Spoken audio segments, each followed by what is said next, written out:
I welcome all the esteemed guests here present to this very significant education conference themed Future Ready Education, Advancing STEM and Skill Development for Nigerian Youth.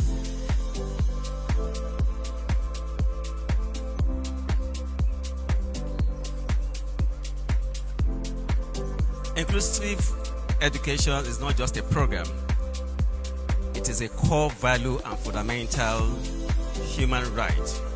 It is about ensuring that every child, regardless of ability, regardless of their background or socio-economic status, has access to quality education in an environment that supports their future unique needs. There's a need for us to have a roundtable review on education. Everybody is talking, but education is crying for help. It is crying for help. It is crying for help. There needs to be a new strategy, synergy between agencies, reviewing our school curriculum, embracing technology, entrepreneurship, and trainings at all levels. If you remain youth, you continue to learn and learn and learn. If you become father or an elderly, you begin to lose and lose and lose. So that is why I'm youth and youth and youth.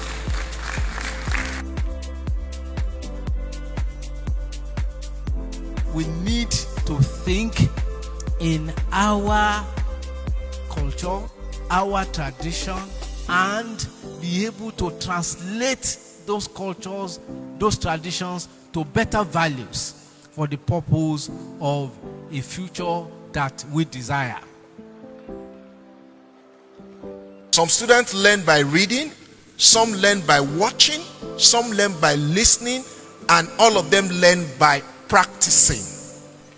How do you put all the learning materials together in that way that all of them will learn, go back to that learning, and they are able to get the learning objective?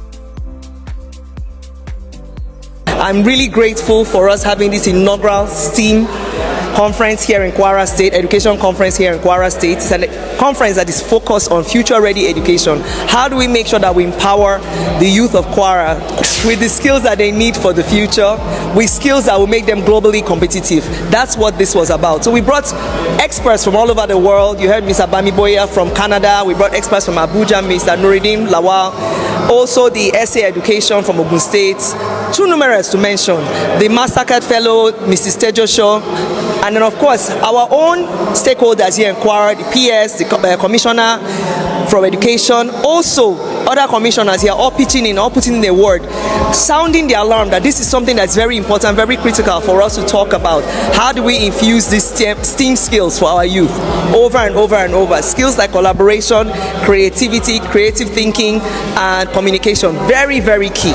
So that's what this conference was about. Well, we're going to put up a policy saying that we're going to start infusing this into our schools. We're going to have after-school programs. We're going to have a lot more trainings for our teachers. We're going to be setting up STEAM clubs and places where the students can carry out these programs. And we're going to be having it not just in the public schools, by the way, let me mention that also in the private schools, making sure that we have that bridge between the public and private schools. And we're going to be having competitions for our students here in Kwara State. And one of the major things that we want to make sure that comes out of this is how do we push more technical education here in Kwara State, from our primary schools, which we've heard the Ministry of Education at Federal talking about, to secondary and tertiary schools. Thank you.